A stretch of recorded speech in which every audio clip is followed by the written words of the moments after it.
Yan mga kabato, so hindi po masabing isang magandang umaga kasi po kung alam nyo lang yung pinagdadaanan namin ngayon.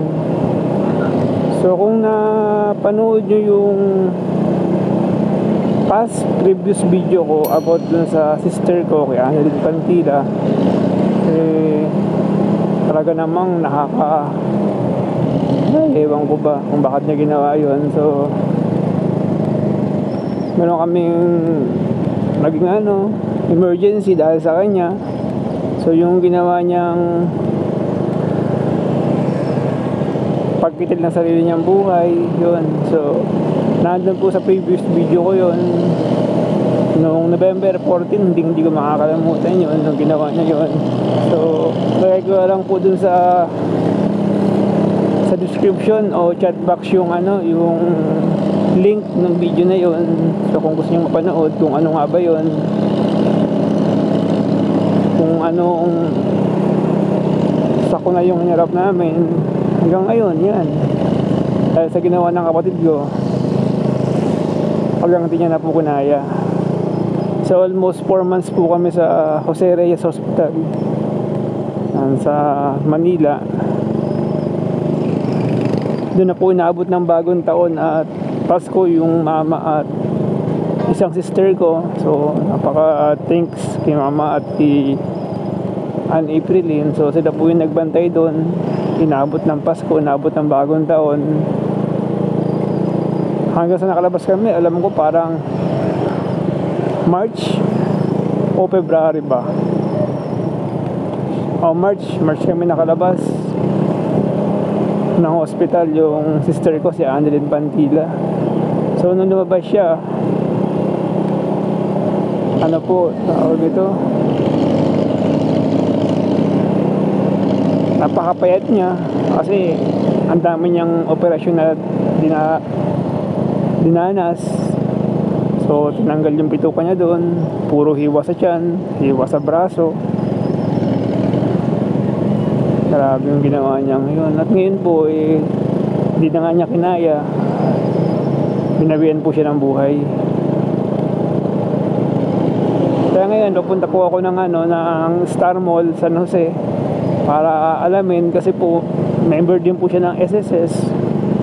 So check ko po doon, although hindi po siya active or hindi siya yung tuloy-tuloy ng hulog kasi hindi naman siya nakakatapos ng contract. And then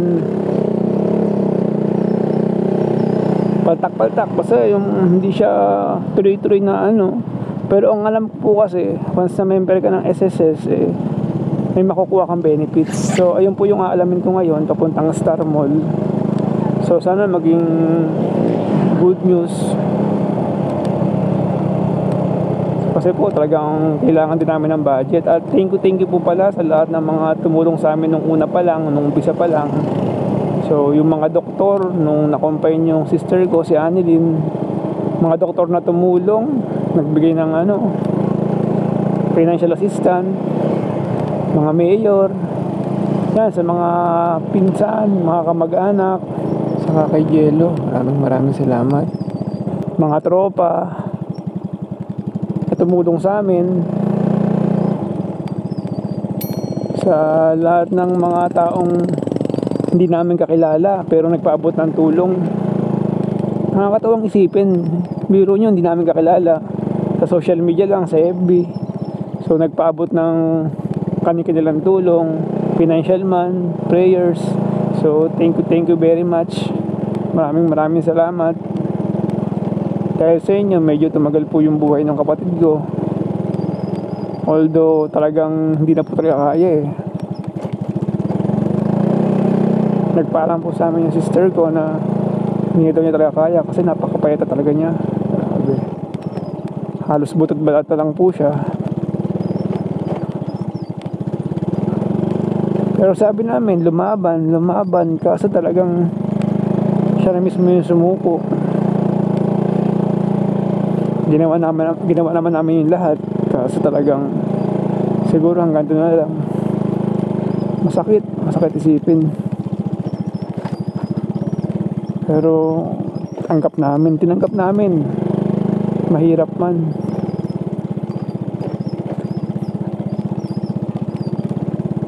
Ikaw lang kahapon na ano ako kahapon. Siya ko lang din.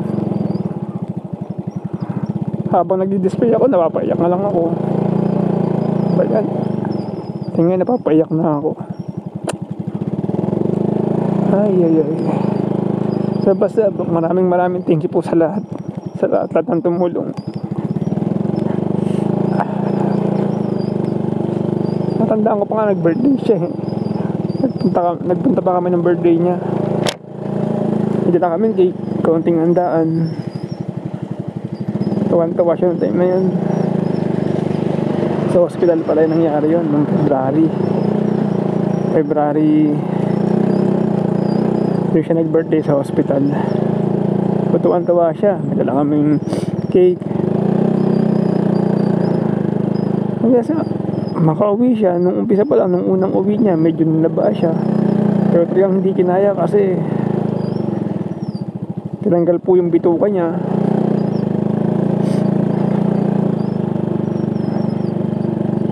Ang dami niya pong hiwa sa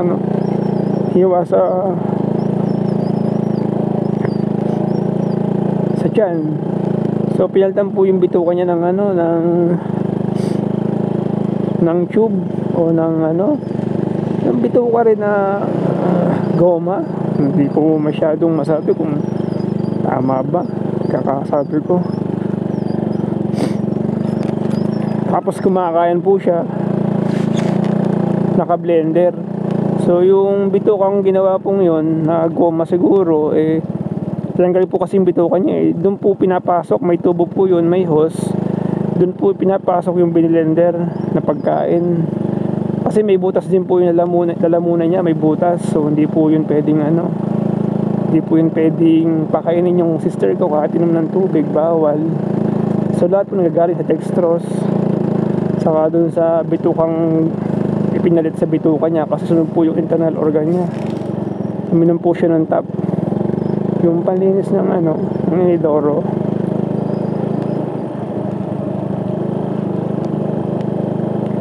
So yan, lagay ko na lang po sa link. Lagay ko na lang po sa description, sa chat box yung link ng video para kung gusto niyo pong mapanood. So punta po tayo sa Star Mall. So update ko po kayo mamaya. So, kita-kits po.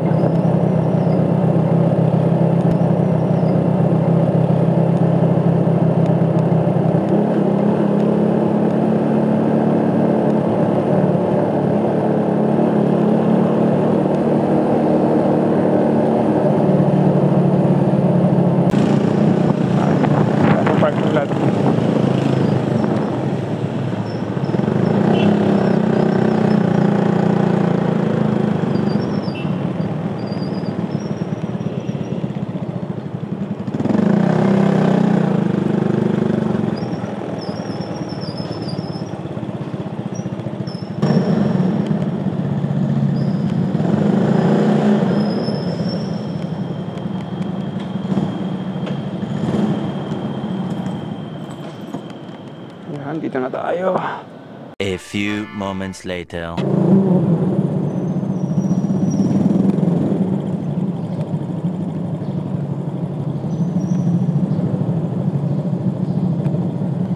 At yun mga kabato.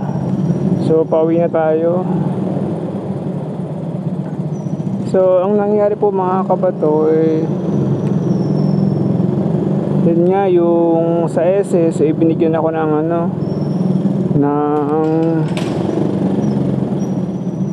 form na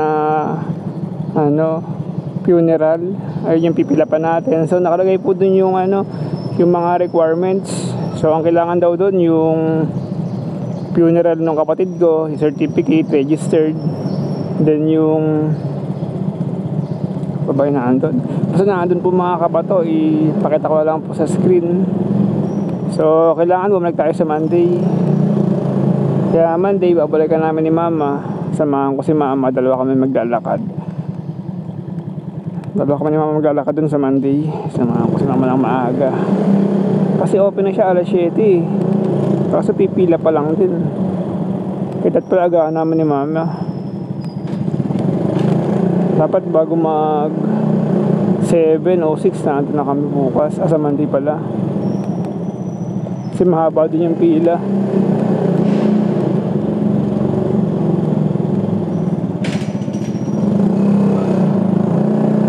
Yan, so siguro ang ganito lang po mga kabato. So thank you. Yan, tumas. Lagayan lang po. Tumas.